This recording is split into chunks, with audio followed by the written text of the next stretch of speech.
Good morning student.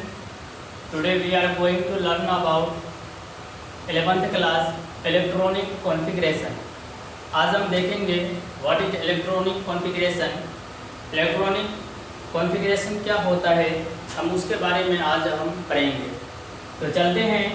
सबसे पहले electronic configuration क्या होता है हम उनको देखेंगे, और इलेक्ट्रॉनिक कॉन्फ़िगरेशन हम क्यों निकालते हैं उनको देखेंगे।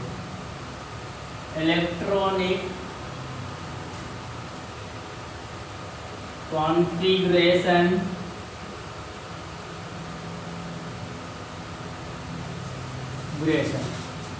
इलेक्ट्रॉनिक कॉन्फ़िगरेशन को हम हिंदी में इलेक्ट्रॉनिक विन्यास के नाम से जानते हैं। इलेक्ट्रॉनिक विन्यास, कॉन्फ़िगरेशन का मतलब होता है विन्यास। तो सबसे पहले हमने देखा कि इलेक्ट्रॉनिक कॉन्फ़िगरेशन, अब इलेक्ट्रॉनिक कॉन्फ़िगरेशन क्या होता है हम उसको देखेंगे। तो सबसे पहले हम इनकी परिभाषा लेते हैं। परिभाषा, इलेक्ट्रॉनिक कॉन्फ़िगरेशन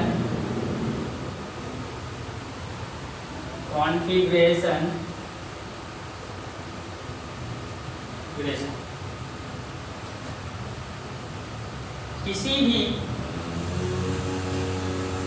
परमाणु में इलेक्ट्रॉन की स्थिति, पोजीशन का पता लगाना या निकालना ही इलेक्ट्रॉनिक कॉन्फ़िगरेशन कहलाता है। My dear student, electronic configuration वह होता है कि हम किसी भी एटम के अंदर से, किसी भी परमाणु के अंदर से, उनके अंदर में रहने वाले जो इलेक्ट्रॉन हैं उन इलेक्ट्रॉनों की स्थिति, पोजीशन या किस प्रकार से वो परमाणु के अंदर में व्यवस्थित है उनका हम पता लगाने के लिए इलेक्ट्रॉनिक कॉन्फ़िगरेशन निकालते हैं। चलते हैं अब आगे की ओर। इलेक्ट्रॉनिक कॉन्फ़िगरेशन, ये इलेक्ट्रॉनिक कॉन्फ़िगरेशन जो होता है यह अलग अलग प्रकार के होते हैं। इलेक्ट्रॉनिक कॉन्फ़िगरेशन अलग अलग प्रकार के होते हैं। तो हम यहाँ पर लिख सकते हैं electronic configuration types of electronic configuration. इनमें हम देखेंगे इलेक्ट्रॉनिक कॉन्फ़िगरेशन जो होता है वह इस वीडियो के अंदर में हम इलेक्ट्रॉनिक कॉन्फ़िगरेशन 3 तरह के पढ़ेंगे। एक हम पढ़ेंगे बोरबरी नियम, और दूसरा हम देखेंगे वुंड्स रूल, वुंड्स नियम के नाम से जानते हैं, वुंड्स रूल। और तीसरा हम पढ़ेंगे ऑफ प्रिंसिपल।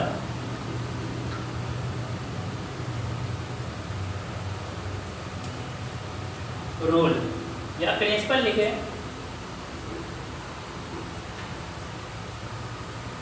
डियर स्टूडेंट, हमने तो इलेक्ट्रॉनिक कॉन्फ़िगरेशन क्या होता है उनकी डिफिनेशन को लिख लिया है। अब हम देखेंगे टाइप्स ऑफ इलेक्ट्रॉनिक कॉन्फ़िगरेशन के इलेक्ट्रॉनिक कॉन्फ़िगरेशन के कितने प्रकार होते हैं। तो अभी हम देखेंगे there are 3 types of electronic configuration. First rule Bohr Bury rule, second rule Hund's rule और थर्ड रूल्स ऑफ प्रिंसिपल। ये 3 तरह से हम इलेक्ट्रॉनिक कॉन्फ़िगरेशन को निकालने के लिए सीखेंगे।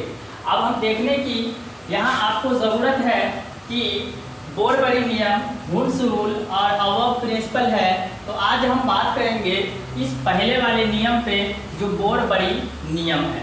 तो चलते हम आगे की ओर, लेते हैं रूल्स ऑफ बोरबरी नियम। बोरबरी नियम, बोरबरी नियम, ये बोरबरी जो नियम होती है ये सेल के ऊपर में डिपेंड करती है। ये सेल पर बनती है, सेल पे। सेल को हम हिंदी में कक्षा के नाम से जानते हैं।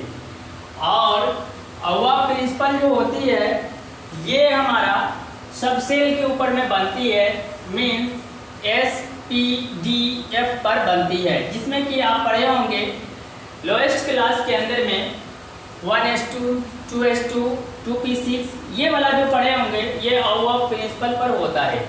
लेकिन अभी हम बात कर रहे हैं बोरबरी रूल पे। बोरबरी रूल जो होती है ये हमारी सेल के ऊपर बनती है। तो सबसे पहले हम देखेंगे कि सेल के ऊपर डिपेंड जो करती है, this rule is dependent of shell. Shell पर जो डिपेंड करती है तो वो सेल आखिर होती क्या है। तो अब सबसे पहले हमें सेल के बारे में पढ़ना पड़ेगा। चलते हैं, देखते हैं यहाँ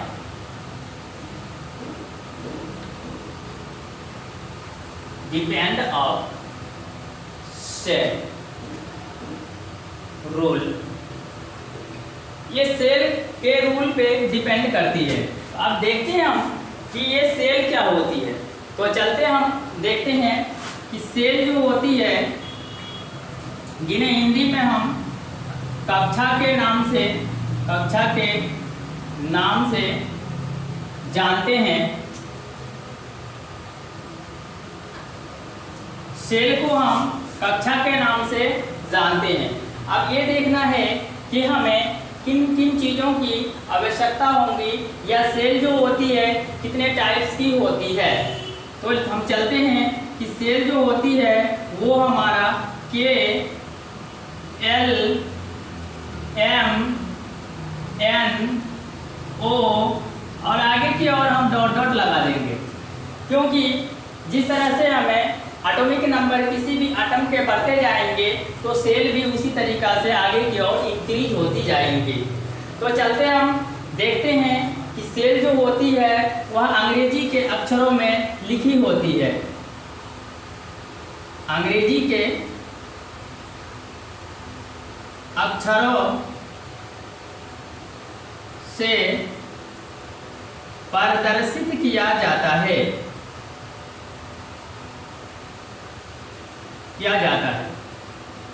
अब यहाँ हम देखेंगे कि सेल को हम अंग्रेजी के अक्षरों से प्रदर्शित करते हैं। किन किन अक्षरों से करते हैं? तो K अक्षर से करते हैं, L अक्षर से करते हैं, M अक्षर से करते हैं, N अक्षर से करते हैं, O अक्षर से करते हैं और P Q इस तरीका से आगे की ओर चलती रहेंगी। तो देखने की बात यहाँ पर है कि सेल जो है यहाँ पर हमारा क्या क्या है उनको हम देखेंगे। तो सेल हमने देखा कि K सेल होती है, L सेल होती है और M सेल होती है और N सेल होती है और O सेल होती है और आगे की ओर इसी तरीका से चलती हुई रहती है। तो हमने देखा कि इलेक्ट्रॉनिक कॉन्फ़िगरेशन क्या होता है और इलेक्ट्रॉनिक कॉन्फ़िगरेशन के कितने निकालने के कितने नियम है, और जिन नियमों को मैंने अभी देखा कि बोरबरी रूल्स होती है, वुड्स रूल होती है, अबव प्रिंसिपल्स रूल होती है, उनमें मैंने पहले उनको जो बोरबरी नियम है उनको मैंने लिया है। अभी जो मैं इलेक्ट्रॉनिक कॉन्फ़िगरेशन निकाल रहा हूँ ये बोरबरी रूल पर निकाल रहा हूँ। तो बोरबरी रूल पर निकालने के लिए हमें सेल की आवश्यकता होती है, सेल के ऊपर में ये बनती है।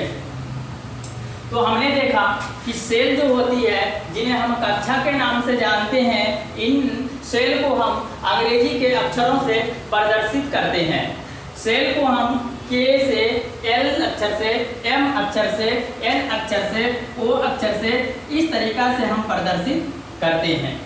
तो हम अब ऐसा कर सकते हैं कि K shell, L shell, M shell, N shell, O shell इस तरीका से सेल हुआ करती है। ये सेल क्या होती है? तो ये सेल वो चीज़ होती है जो कि किसी भी परमाणु के बाह्यतम बाह्यतम भाग में इलेक्ट्रॉनों को व्यवस्थित करके रखती है, दैट इज कॉल्ड शेल, वो शेल कहलाती है। तो देखते हैं हम ये है कि न्यूक्लियस के जो नियरेस्ट सेल होती है वो पहली सेल होती है, that is called K shell, and next shell L shell, and next shell M shell, and next shell N shell, and next shell O shell. इस तरीका से आगे की ओर सेल बढ़ती जाती है। अब हम देखना ये चाहेंगे कि के एल एम एन ओ जो है इसके ऊपर में किस प्रकार से हम इलेक्ट्रॉनिक कॉन्फ़िगरेशन रूल्स ऑफ बोर-बरी पर हम निकालने की कोशिश करेंगे। चलते हैं आगे की ओर। नोट डाउन, नोट कर लें, सारे स्टूडेंट नोट कर लेंगे। अगर किसी को कहीं दिक्कत होती है समझने में, हाँ यहाँ कक्षा है, कक्षा है तो हाँ ठीक, नोट करें।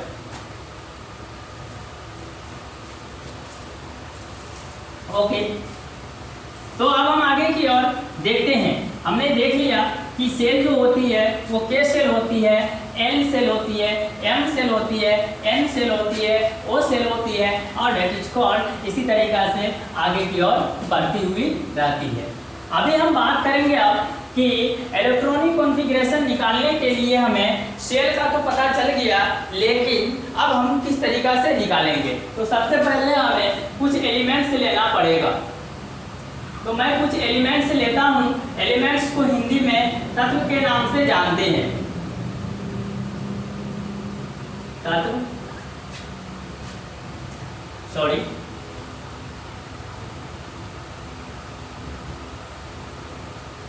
कुछ तत्व मैं ले लेता हूं।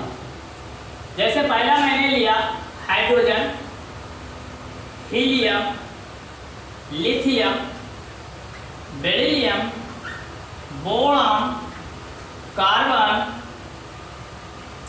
Nitrogen, oxygen, fluorine, neon, sodium, magnesium. तो मैंने यहाँ पर अबाउट 12 एलिमेंट्स लिया है। 1 2 3 4 5 6 7 8 9 10 11 12, हाँ 12 लिया है। अब मैं इन सब की एटॉमिक नंबर को लिख लेता हूँ। हाइड्रोजन की एटॉमिक नंबर का मतलब होता है परमाणु संख्या।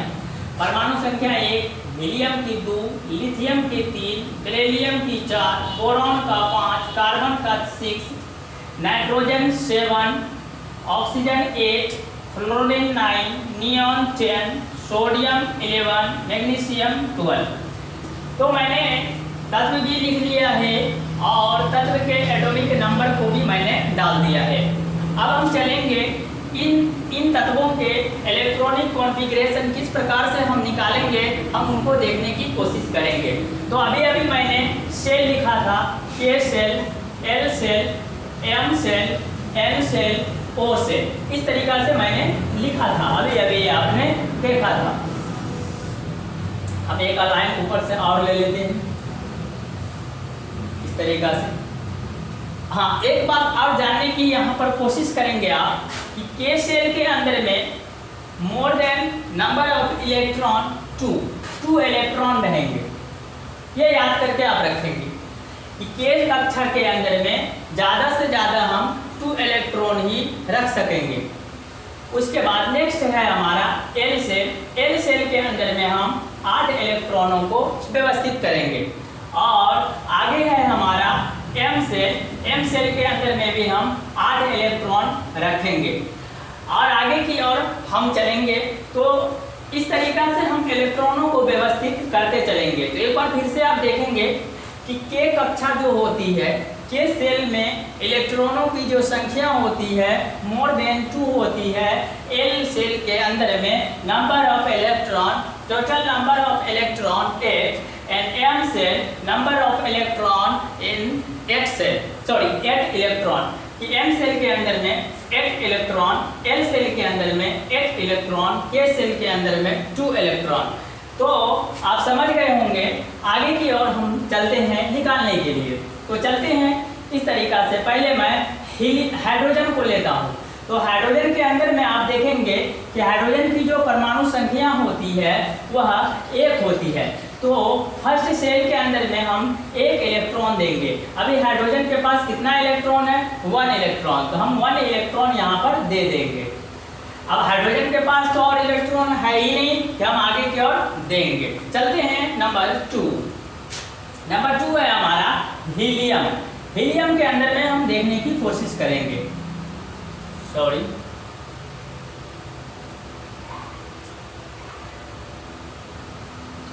तो हीलियम की जो है, हीलियम की हम कोशिश करेंगे देखने की। हीलियम के पास number of electron, total number of electron of helium there are 2 electron. 2 electron के सेल के पास कितने इलेक्ट्रॉन रह सकते हैं? तो 2 इलेक्ट्रॉन रह सकते हैं, तो मैंने 2 इलेक्ट्रॉन डाल दिया। अब इनके पास और कोई रेस्ट इलेक्ट्रॉन बचा ही नहीं है कि मैं नेक्स्ट सेल में दूंगा। आगे लेता हूँ, दूसरी सेल जो है वो है हमारा लिथियम। लिथियम के पास 3 इलेक्ट्रॉन है, तो हम फर्स्ट सेल में हम 2 इलेक्ट्रॉन देंगे और नेक्स्ट सेल में हम फिर जो बच जाएगा वो देंगे। तो देखेंगे लिथियम के पास टोटल कितने इलेक्ट्रॉन है? तो 3 इलेक्ट्रॉन है, तो मैं 2 इलेक्ट्रॉन के सेल में देता हूँ। क्यों? क्योंकि के सेल की जो पावर है वह 2 इलेक्ट्रॉन एक्सेप्ट करने की है। तो पहले सेल में मैंने 2 इलेक्ट्रॉन दे दिया। अब 3 में से 2 इलेक्ट्रॉन चले गए, तो अब कितने इलेक्ट्रॉन बचे? तो 1 इलेक्ट्रॉन। 1 इलेक्ट्रॉन को हम नेक्स्ट सेल में डाल देते हैं। आगे चलते हैं हम बेरिलियम। ये बेरियम जो है इसमें हम चलेंगे, तो इनके पास देखते हैं हम कि 4 इलेक्ट्रॉन है। 4 इलेक्ट्रॉन को मैं फर्स्ट सेल में 2 इलेक्ट्रॉन देते हैं। अब 4 में से 2 इलेक्ट्रॉन के सेल में आ गया, तो कितना बच गया? 2 बच गया। 2 को हम अगले सेल में देंगे, तो अब हम एल सेल में 2 इलेक्ट्रॉन देते हैं। इस तरीका से हम आगे की ओर इलेक्ट्रॉन को व्यवस्थित करते हुए चलेंगे। चलते हैं, देखते हैं बोरॉन में। बोरॉन के पास हम देख रहे हैं कि total number of electron there are 5 electron in boron. कि बोरॉन में कितने इलेक्ट्रॉन है? तो 5 इलेक्ट्रॉन है। पहले के सेल को हमें इलेक्ट्रॉन देना है, तो हम ज़्यादा से ज़्यादा कितने इलेक्ट्रॉन दे सकते हैं? तो 2 इलेक्ट्रॉन दे सकते हैं। अब 5 इलेक्ट्रॉन में से 2 चला गया, 3 इलेक्ट्रॉन बचा। एल सेल में हम 3 इलेक्ट्रॉन देंगे। क्यों? क्योंकि ये 8 इलेक्ट्रॉन तक ग्रहण कर सकता है, तो हमें तो यहाँ 3 ही है, इसलिए मैं आसानी से इन्हें 3 इलेक्ट्रॉन दे सकता हूँ। आगे चलते हैं हम कार्बन में।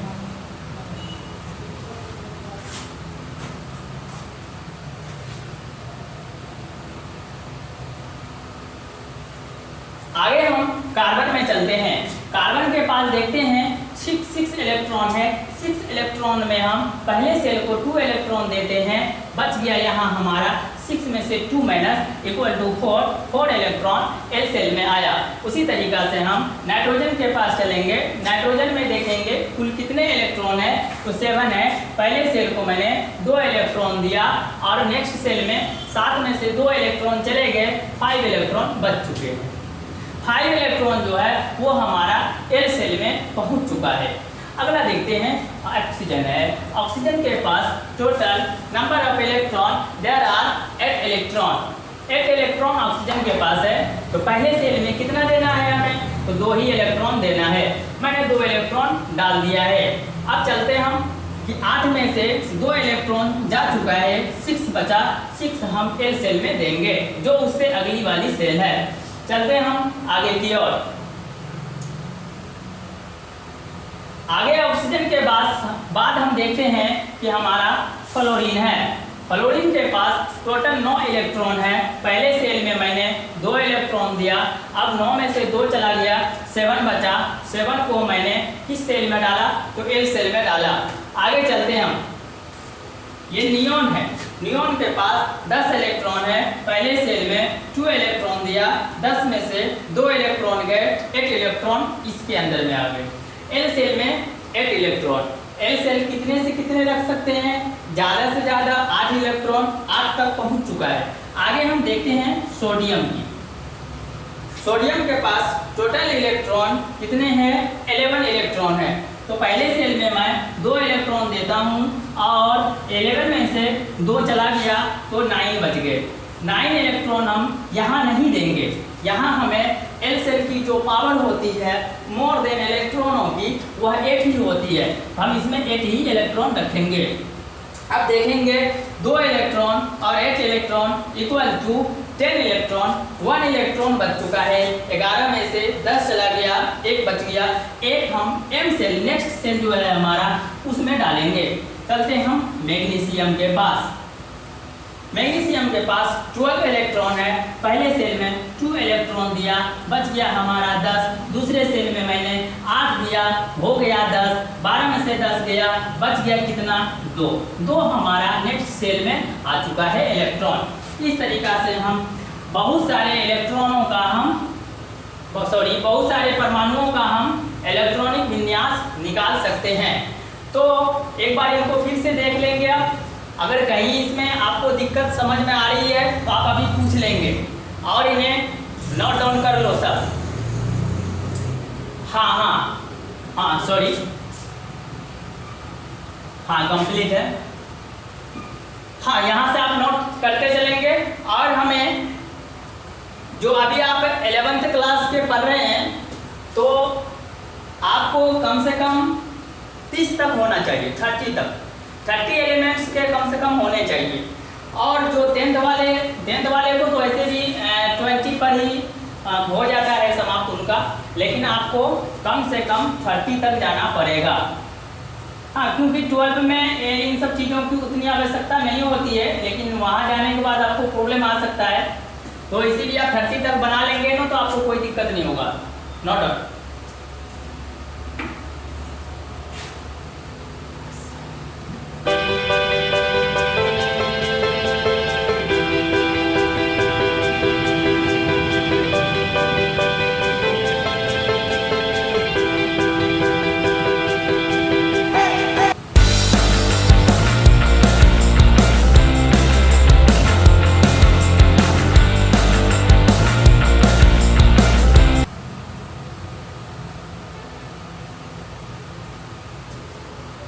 चलते हैं। अब मैंने इनको देख लिया है। अब यहाँ देखने की एक और बात है, मैं इसी टेबल से एक और चीज़ बता देना चाहता हूँ जो आपके काम का आएगा। चलते हम यहाँ पर थोड़ी जगह यहाँ हम खाली कर लेते हैं। यहाँ से मैं खाली कर लेता हूँ।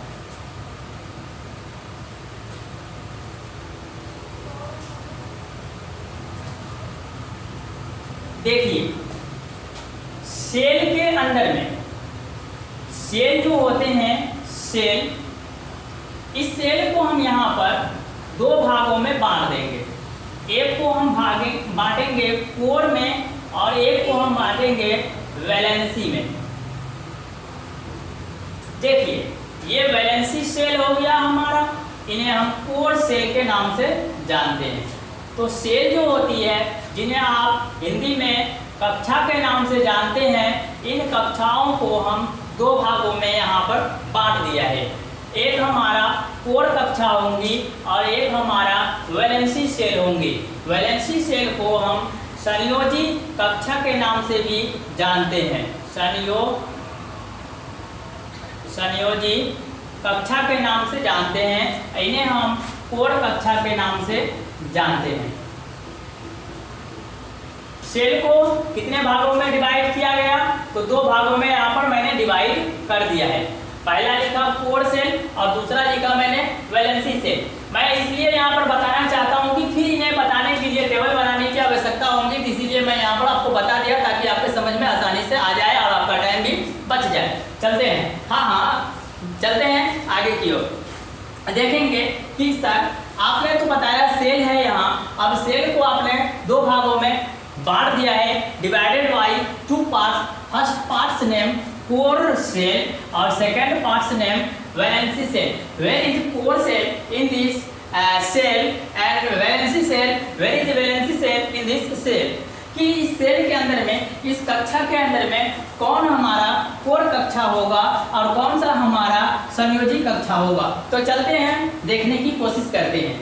यहाँ आप पहले देखें, इन्हें गौर से देखें और इन चीज़ों को समझने के लिए आप यहाँ से लीजिए, लिथियम से, चाहे बेरियम से लीजिए, क्योंकि ऊपर में थोड़ी कम है इसीलिए। आगे ऊपर समझ जाएंगे आप। तो देखते हैं यहाँ कि लिथियम है, लिथियम के पास जो है इलेक्ट्रॉन जो व्यवस्थित है, लिथियम के जो लिथियम परमाणु है उनके जो इलेक्ट्रॉन व्यवस्थित है वे इलेक्ट्रॉन 2 कक्षाओं में व्यवस्थित है। अच्छा, आपको यहाँ पर देखना पड़ेगा जो ये कक्षा होती है ये 2 भागों में डिवाइड होती है, तो कोर सेल में और वैलेंसी सेल में। इन्हें हम कोर सेल को दूसरा नाम से भी जानते हैं हम इंटरनल सेल,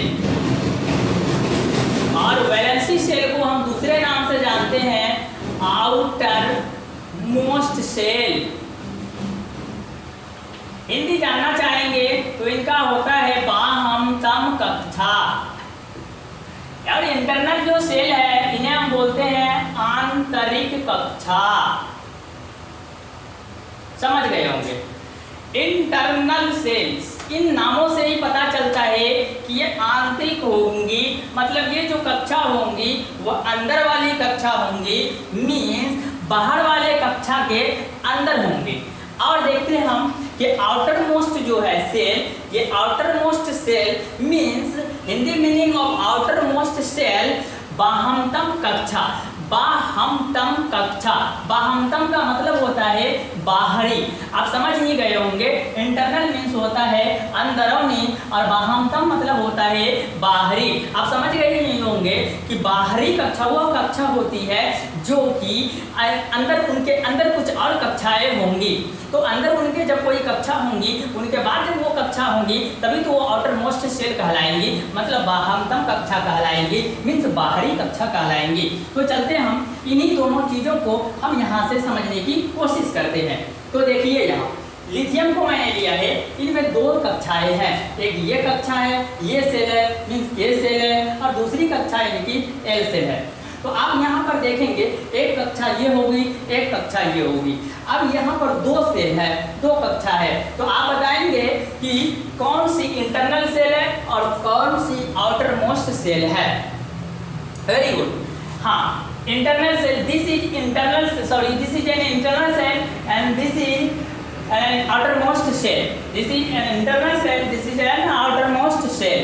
यह outermost cell है और ये हमारा इंटरनल सेल है, मतलब कि लिथियम की ये आंतरिक कक्षा है और ये बाह्यतम कक्षा है। तो यही से आप समझेंगे कि आंतरिक कक्षा में, इस आंतरिक कक्षा को ही हम कोर कक्षा के नाम से जानते हैं, और ये बाह्यतम कक्षा है, इन्हें ही हम वैलेंसी मतलब सेल कहते हैं या संयोजी कक्षा के नाम से जानते हैं। ये 2 बातें आप समझ गए होंगे। उस तरह से हम बेरिलियम में लेंगे, इनके पास भी 2 कक्षाएं हैं, ये है इंटरनल और ये है आउटर मोस्ट। तो इनमें अगर कोई पूछे बेरियम में कितने कोर कक्षाएं हैं तो आप क्या बताएंगे?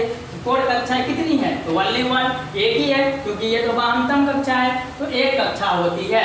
और अगर कोई पूछे कि बेरियम के पास बाह्यतम कक्षा कितनी है तो एक ही कक्षा होंगी, इसलिए हम यहाँ देखते हैं कि there are 2 shell, there are 2 shell. Next हम देखते हैं कि बोरॉन है, बोरॉन के पास 2 सेल है, ये इंटरनल सेल है, ये आउटर मोस्ट सेल है, ये इंटरनल सेल है, ये आउटर मोस्ट सेल है। तो बेरियम के, सॉरी बोरॉन के इंटरनल सेल जो है इनको हम अंदरूनी कक्षा के नाम से जानते हैं और ये हमारा बाह्यतम कक्षा है। इसी तरीका से हम आगे की ओर देखेंगे। देखते हैं हम नेक्स्ट सेल में लेते हैं यहाँ सोडियम। सोडियम के पास हम देखते हैं कि 3 सेल है, सोडियम के पास 3 सेल है। वो कौन कौन सेल है? तो के सेल है, एल सेल है और एम सेल है। तो देखते हैं हम कि सोडियम को लेते हैं। सोडियम में देखिए पहला के सेल है, दूसरा एल सेल है और तीसरा हमारा एम सेल है। एम सेल में देखते हैं कि ये जो सेल है और इन सेल के अंदर में 2 और सेल है। तो आप देखिए कि कौन इसमें इंटरनल सेल है और कौन इसमें बाह्यतम सेल। Good, very good. हाँ, आपने सही बताया कि this shell is outer most shell and these are internal shell. Sorry, हाँ ठीक ने बताया कि ये दोनों कक्षा जो है ये अंदरूनी कक्षा है, क्योंकि ये सबसे बाहर है। इनके अंदर जो भी होंगी वो इंटरनल सेल कहलाएंगी, मतलब अंदरूनी कक्षाएं कहलाएंगी। और अंदरूनी जो कक्षा होती है, इंटरनल जो सेल होती है, उन्हीं को हम कोर कक्षा के नाम से जानते हैं। हाँ, ये दोनों कोर कक्षा हुई और ये हमारा बाह्यतम कक्षा हुई। उसी तरीका से हम मैग्नीशियम में भी देखेंगे। अच्छा, हाँ, अच्छा, एक बात बताओ कि लिथियम के पास कोर इलेक्ट्रॉन, यहां से देखेंगे कोर इलेक्ट्रॉन की संख्या क्या है? हाँ, लिथियम में कोर इलेक्ट्रॉनों की संख्या क्या है? जरा सोच के बताओ कि लिथियम में कोर इलेक्ट्रॉनों की संख्या क्या है? हाँ, ठीक है। तो अब हम देखना ये चाहेंगे कि जो लिथियम है हमारा, उनमें कोर इलेक्ट्रॉन की संख्या क्या है। तो सबसे पहले हम समझेंगे कि कोर इलेक्ट्रॉन होती क्या है। तो इससे पहले मैंने कोर सेल के बारे में समझ चुका हूं, अब हमें कोर इलेक्ट्रॉन के बारे में समझना है। तो देखो, ये मुश्किल नहीं है, बिल्कुल इजी है कि कोर कक्षा के अंदर में, कोर कक्षा के अंदर में जो उपस्थित इलेक्ट्रॉन होते हैं, that is called core electron. देखते हैं यहाँ से एग्जांपल है, फिर समझेंगे। लिथियम में कोर कक्षा तो यही थी। हाँ, अब देखेंगे कि लिथियम में कोर कक्षा है और इस कोर कक्षा के अंदर में जो इलेक्ट्रॉन है उसी को हम कोर इलेक्ट्रॉन के नाम से भी जानते हैं। इनका डिफिनेशन भी मैं आपको लिख दूंगा। ऐसे यहाँ से देखेंगे कि कोर कक्षा के अंदर में जो उपस्थित इलेक्ट्रॉन होते हैं, that is called core electron. और बाह्यतम कक्षा में जो इलेक्ट्रॉन उपस्थित होते हैं, that is called valency electron. हाँ, तो देखते हैं हम कि लिथियम के पास जो हमारा लिथियम है, लिथियम के पास कोर इलेक्ट्रॉनों की संख्या कितनी है? तो 2 हो गई।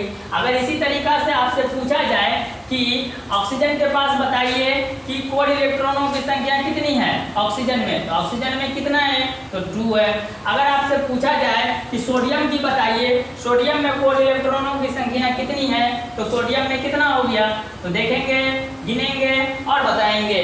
तो सोडियम के पास देखिए, पहला, दूसरा, ये दोनों कोर कक्षा है। इसमें उपस्थित इलेक्ट्रॉन कोर इलेक्ट्रॉन, इसमें भी उपस्थित इलेक्ट्रॉन कोर इलेक्ट्रॉन। तो 2 + 8 equal to total number of core electron equal to 10 core electron. तो इसमें हम सोडियम के पास कितने हो गए? 10 कोर इलेक्ट्रॉन हो गए। और उस तरीका से हम आगे की ओर देखेंगे कि मैग्नीशियम में भी फिर कितने हो गए? 10 ही कोर इलेक्ट्रॉन हुए। अच्छा, अगर आपसे पूछा जाए वैलेंसी इलेक्ट्रॉन, वैलेंसी इलेक्ट्रॉन पूछा जाए तो आप क्या बताएंगे? वैलेंसी इलेक्ट्रॉन, अगर लिथियम की ही वैलेंसी इलेक्ट्रॉन पूछा जाए, ऑक्सीजन की वैलेंसी इलेक्ट्रॉन, सोडियम की वैलेंसी इलेक्ट्रॉन, मैग्नीशियम की वैलेंसी इलेक्ट्रॉन और आपको नाइट्रोजन की वैलेंसी इलेक्ट्रॉन। हाँ, जल्दी से देखते जाए और हम मुझे लिखवाते जाए। तो चलते हैं। हाँ, ठीक, ओके। लिथियम का हम देखते हैं कि जो लिथियम, यहाँ से देखेंगे, लिथियम के पास वैलेंसी इलेक्ट्रॉन, तो वैलेंसी इलेक्ट्रॉन क्या होता है उसको देखिए पहले। वैलेंसी इलेक्ट्रॉन, हम उस इलेक्ट्रॉन को कहेंगे जो बाह्यतम कक्षा में उपस्थित इलेक्ट्रॉन होते हैं। फिर से सुनो कि बाह्यतम कक्षा में जो उपस्थित इलेक्ट्रॉन होते हैं, that is called valency electron. आप समझ गए होंगे। तो आप देखेंगे कि ये जो है हमारा बाह्यतम कक्षा है। यहाँ सोडियम से ऊपर तक जो है कि हाइड्रोजन टू नियॉन तक जो है कि ये सारी हमारी क्या है? आउटर मोस्ट सेल है। अब बट सोडियम और मैग्नीशियम के अंदर में देखते हैं कि M shell is the outer most shell. तो हम देखते हैं यहाँ से लिथियम के पास देखते हैं बाह्यतम कक्षा में इलेक्ट्रॉनों की संख्या 1, that is called valency electron. बाह्यतम कक्षा में जो उपस्थित इलेक्ट्रॉन होता है उसी को ही हम वैलेंसी इलेक्ट्रॉन के नाम से जानते हैं। तो देखेंगे लिथियम के पास कितने वैलेंसी इलेक्ट्रॉन? 1। अगला देखते हैं ऑक्सीजन देखेंगे यहाँ से। ऑक्सीजन किधर है? यहाँ है। ऑक्सीजन के पास वैलेंसी इलेक्ट्रॉन 6। आगे देखते हैं दूसरा है हमारा सोडियम, सोडियम यहाँ है। सोडियम के वाहनतम इलेक्ट्रॉन कितना है वाहनतम कक्षा में इलेक्ट्रॉन, तो 1। मैग्नीशियम, मैग्नीशियम में है 2, यहाँ से देखेंगे। अच्छा nitrogen, where is the nitrogen, nitrogen यहाँ है। नाइट्रोजन देखेंगे, नाइट्रोजन की वाहनतम कक्षा में total number of electron 5, valency electron 5। ये हमारी क्या हो गई, वाहनतम कक्षाओं में उपस्थित इलेक्ट्रॉनों को ही हम वैलेंसी इलेक्ट्रॉन के नाम से जानते हैं और इन्हें हम संयोजी इलेक्ट्रॉन भी कहते हैं, संयोजी इलेक्ट्रॉन भी कहते हैं। और इन्हीं संयोजी इलेक्ट्रॉन को हम संयोजकता के नाम से जानते हैं, अंग्रेजी में हम वैलेंसी कहते हैं। समझ गए होंगे आप। तो एक बार मैं इनको फिर से रिपीट कर देता हूं कि आपने इलेक्ट्रॉनिक कॉन्फ़िगरेशन क्या होता है देख लिया। इलेक्ट्रॉनिक कॉन्फ़िगरेशन किसके ऊपर निकलता है, तो सेल के ऊपर में निकलते हैं। अच्छा, उसके बाद आपने सेल देख लिया कि सेल को मैंने 2 भागों में डिवाइड कर दिया, एक कोर सेल और एक वैलेंसी सेल।